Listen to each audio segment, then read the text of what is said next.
Welcome, beautiful Paris Saint-Germain family. In today's video, I'll be going through the top 10 transfers made in the 23-24 summer transfer window ahead of the 2024-2025 season. In the 10th position, we have Pavlidis from Benfica. And he was, one of Benfica's top scorers in the UCL this season. So we have Pavlidis at 34 appearances in the league, 19 goals, 7 assists, and then in the UCL, 12 games, 7 goals, and 3 assists. And he was bought in for a meager 18 million to Benfica, replacing, previously they had Gonçalo Ramos, they had Darwin Núñez. Maybe I'm forgetting about who they had in the last year, but he's been a very great signing for Benfica. An underrated name, probably a name that wouldn't pop up in people's head, but I've enjoyed, the moments I've seen from Pavlidis in the Champions League. Most of it is against Barca, though. And Monaco as well. He was really good in the Monaco tie as well. And, Benfica, they haven't been that strong this year, but still went a bit far in the Champions League. And I think Pavlidis was the main reason for that. Moving on to the 9th position, and we have the first Paris Saint-Germain player, and that is William Poch, that signed from Frankfurt. We don't have to look at the stats. Stats is basically more for attackers, maybe midfielders. But Poch, what an incredible signing William Poch has been for Paris Saint-Germain. Absolutely exceptional. We only bought him for 40 million euros. And when we were starting to get interested in him, I didn't know that much about Pacho. I didn't know what he's done for Frankfurt. But what an incredible player he's been. Arguably the best centre-back in the world. Definitely the best centre-back in the Champions League in this season. Only bought him for 40 million. Especially with Lucas Hernandez ACL, we definitely needed the centre-back to step up. And that's exactly what William Pacho did for Paris Saint-Germain this season. Played 28 games in the league, 17 games in the Champions League, and I think he was also our top appearance maker or second top appearance maker after Bradley Barcola this season. And as I mentioned, only 40 million we bought him for from Frankfurt. So this is a great player, great, and definitely deserves the number 9 position. Next up is Guirassy, the Dortmund jogador. A bit similar to Pavlidis. He was bought in from Stuttgart, who also obviously made the Champions League this season. But he's been exceptional, especially in the Champions League. I remember Dortmund, they were sitting mid-table at one point, obviously made a Champions League spot towards the end. He's been exceptional. 21 goals in the league, 4 assists in 30 games. But then in the Champions League, I think he was the second top scorer. Only Rafinha had more with 1 more goal. Scored 13 goals in 14 appearances, including 5 assists. Was huge in... What game was it? Against Lille. It was very huge, especially getting that away goal. And yeah, again, Dortmund wouldn't have gone as far as they did in the Champions League without Guirassy's numbers. And he was bought in for 18 million. They bought him for 18 million when he had a market value of 40 million. Probably only had 1 year left on his contract or something. But Guirassy was an exceptional signing by Borussia Dortmund.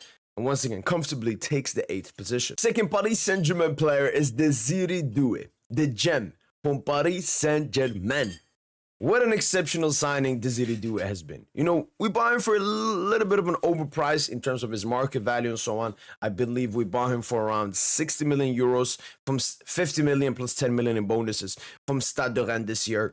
But he's been absolutely exceptional. In the league, 6 goals, 8 assists in 31 games.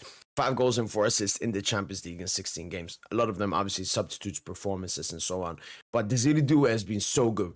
So good. Obviously won Ligue 1 Young Player of the Year, Champions League Young Player of the Year, that Champions League final he had, and how he's even now doing in the Club World Cup. And Désiré Doué he could be higher in terms of as a signing, because when you look at his age, his market value is already up to 90 million. He's worth more than that. So, as a signing, futuristically, Désiré Doué should be much higher. But I'm strictly going to look for price tag and, impact this season. And yeah, Désiré Doué has been one of the best transfers in the world this season. Next up is Julian Alvarez. Julian Alvarez was complaining to Pep, and when he was at City, saying, I need more minutes, give me this, give me that. And, went to Atletico Madrid, and fair play to him. He proved to everyone that even though I was playing alongside Haaland or in the same team as Haaland, I was still him. I still believed in myself. And he went to Atletico Madrid. 17 goals in the league and 4 assists, 7 goals to Champions League. We all remember that goal he scored versus Real Madrid. Played a lot of minutes as well, and has been good for Argentina as well ever since making this move. Already 100 million market value. And yes, Atletico paid, 75 is still great, like a lot of money, but it's still below market value. Like, they still got a great deal signing Julian Alvarez for 75 million. He should probably make at least maybe top 15 Ballon d'Or, if they're honest. But yeah, Julian Alvarez takes the 6-5. Moving into the top 5, we have him, Mr. Kylian Mbappe. Kylian Mbappe, probably, when this deal was made, when Mbappe joined Real Madrid, everyone probably thought, Mbappe is going to be the best signing. Well, he's not being the best signing. Fortunately for us, unfortunately for him. Obviously won 2 trophies with Madrid, 2 friendly Mickey Mouse trophies we don't care about. A lot of goals in the league, 31 goals in 34 appearances. Crazy numbers. Champions League, 7 goals in 14 games. And especially when you look, like 4 of them came in the City time, and then it's a bunch of disgusting tap-ins. And the thing with Mbappe, obviously, has he had a better season than maybe some other? The thing is, we gotta keep it with the standard and the expectation and the money. Yes, when you read here, free transfer, you're like, oh, Madrid got him for free. That means it's insane signing. No, Madrid paid like a 180 million signing bonus for Kylian Mbappe. And due to the high price tag they paid for him, and obviously this is Kylian Mbappe in his prime, we gotta have high expectations. Scoring, stat padding a lot in La Liga, not even winning the league, being very average / shit in the Champions League, costing Madrid. Madrid, I think they reached the Champions League semi-final 10 years in a row. Mbappe joined, bomb. And we don't care about the other garbageness. But yeah, Mbappe take the 5th spot. Maybe some people think he deserves to be higher strictly for these numbers, but that's the thing. This is not an individual sport. This is not tennis. This is a collective sport. It's about how can your individual ability, what can it bring to the team? And Mbappe, yes, he brought a lot of goals, but not success. The number 4 position would probably have the most surprising one. If I told you in the summer that this dude would finish 4 in my top 10 transfer list, you wouldn't believe that. Well, it's Scott McTominay. I was surprised myself. I don't watch Serie A, and I don't watch Napoli. But Scott McTominay obviously won the Serie A MVP, and he had some crazy stats. 12 goals, 6 assists. And yeah, what basically happened at Napoli, he got to play in a more advanced position. That suited him way better. And obviously not playing at United. We've seen this with Antony as well, who could have potentially made this list as well. So we've had so many players that leave United get so much better. Obviously, it's because they're going into a better environment and so on.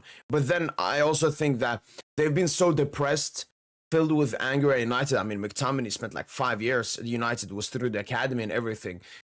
After all of that, you overperform to such an extent because this is not McTominay's level. I think he's overperforming because of all the horrendous stuff he's gone through at Manchester United. But what a signing it's been for Napoli. Only bought him for 30 million euros. Wins them the league and wins player of Serie A. Definitely for signing. Moving on to 3rd. In the 3rd position, we have one of my favorite football players and the second to last Paris Saint-Germain player in this list. And that is Khvicha Kvaratskhelia. What a sensational signing. I've mentioned many times, when we didn't get him in the summer, I was heartbroken. I was depressed. Campos out. Everyone out. But we managed to get Khvicha in January. And he still was as impactful. Obviously, the group stage would have been a lot smoother with Kvara in it. But when does it really matter? Well, it's the knockout stages. And against Liverpool, against Villa, against Arsenal, against Inter in the final, and recently the Club World Cup game. Khvicha absolutely is cooking. If we look at, player-wise, this dude should be number 1. This is a generational signing that nobody even tried to get him, even though he always wanted to PSG. Nobody tried for him, especially we got him for what? 70 million. 70 million. I can put Kvara number 1, and it's not a bad take. The only reason I'm putting him 3rd is because he joined mid-season, even though we barely care about what happened in the beginning of the season for any club in general. But you know what? For the 2 players that I put ahead of him, because they've been consistent the entire season with their new club, I'm going to give them that respect. But Khvicha Kvaratskhelia, this is genuinely the best signing, a football club has made, maybe since Haaland to City. This is an amazing signing. 23-year-old, 70 million. Best left winger in the world. One of the best players in the world. He's going to be PSG's best player in the Club World Cup. And he even got us a lot of great GA. I mean, already 2 assists in the Club World Cup, 4 goals, 3 assists in the league, and 3 goals, 2 assists in the Champions League. You know, absolutely huge. Absolutely huge. To signing, man. Obviously, it wasn't the... I don't think it was the main factor, nor the only factor, you know, that changed Paris Saint-Germain, but he was a huge factor. Kvaratskhelia. Moving into the second spot, it was really difficult to choose between the first and second spot because both of them have been consistently great for their teams, but you will see why. I will mention why I opted for how I opted when we come to the first place. But second place is Michale, Olise. From Crystal Palace to Bayern München, 53 million euros. You know, still a good hefty price when it happened. But looking at it now, I mean, it is a steal. His market value is already up to 100 million. I do believe he is... The only one he's competing with, I would say, is maybe Kane, maybe Opa. He's definitely better than Musiala has ever been, man. And I'm talking about, not ability, but he got that dog in him. You know, if Bayern need a goal in a big game, yes, this was Olise's first season adaptation, but like in the next season, if Bayern need a goal, or if Bayern need a moment, or Bayern need someone to take them out of a situation, Olise is going to do it ahead of Musiala every single time. That's the biggest thing with Olise. And look, oh my days. Oh my days. This has to be the most assists in Europe's top 5 leagues. I didn't even know that he had that many assists. I thought it was maybe 13 or something. 18 assists, 12 goals, 5 goals, 2 assists in the Champions League. That's for me the biggest letdown a bit with Olise in the Bundesliga. I mean, he played like a Dembuz, like the best player in the world in the Bundesliga. But when it came in Champions League, the drop-off was seen. You know, I'm even gonna like defend Yamal here. We've seen the Olise Yamal comparisons on Twitter and so on. But for example, I watched Bayern versus Inter. I watched Olise versus Inter. Then I watched Yamal versus Inter. It was different. Maybe it will take time for Olise. Obviously, this was his first season in the Champions League. So maybe a little more adaptation. And then obviously Bayern were not that good, especially missing all the key players. But I think this is what Olise lets him down and managed the game in the second place. But deserved second place, Michale Olise. And moving on to the first place, it could only be one player. Joao Neves. The player that makes me question if Vitinha and Fabian are the best 2 midfielders at this club. Not because they're bad. Absolutely no. They're absolutely sensational. That's just how great Joao Neves is. I mean, his complete game. You know, we ask Neves to defend, he defends. We ask him to attack, he attacks. We ask him to create, he creates. We ask him to pass, he passes. We ask him to do nothing, he does nothing. Like Joao Neves, once again, it's very hard finding weakness in his game. First of all, we got to talk about like the transfer. And this is where I have to applaud Luis Campos. 60 million euros. His release clause was 120 million euros. We got him for half of that, or 60 plus 10 in bonuses. And he's been undoubtedly, if you look from the first day of the season until the last day, him and Hakimi, I pair them up. Most consistent players. And I mentioned it before with Olise. In the Champions League, Neves did not let down. I think Neves played every single game. And even in the period where PSG were not good, Neves was still good. We all remember his masterclass in a huge game versus City. If we didn't get that comeback, there would be no Champions League. Neves was absolutely huge that game. In the entire knockout stages, he was absolutely huge. In every single tie, Liverpool, Villa, Arsenal, especially the Arsenal, him and Fabio, and the Champions League final. Huge in the league as well. And even gave us a lot of GA. 8 assists. Obviously, he was playing a bit more forward in the beginning of the season, then dropped down more, you know, in the double pivots alongside Vitinha. But Joao Neves, I mean, shout out to Olise, but Neves is my number one. What a signing he's been. What a player he's been. And that ends it for my top 10 transfers of the 2024-2025 season. Let me know in the comments down below, what's your top 5? That makes it easier. But if you want to let me know what's your top 10, let me know in the comments down below. That's been it from boy PSGINT. And as usual, allez, bye.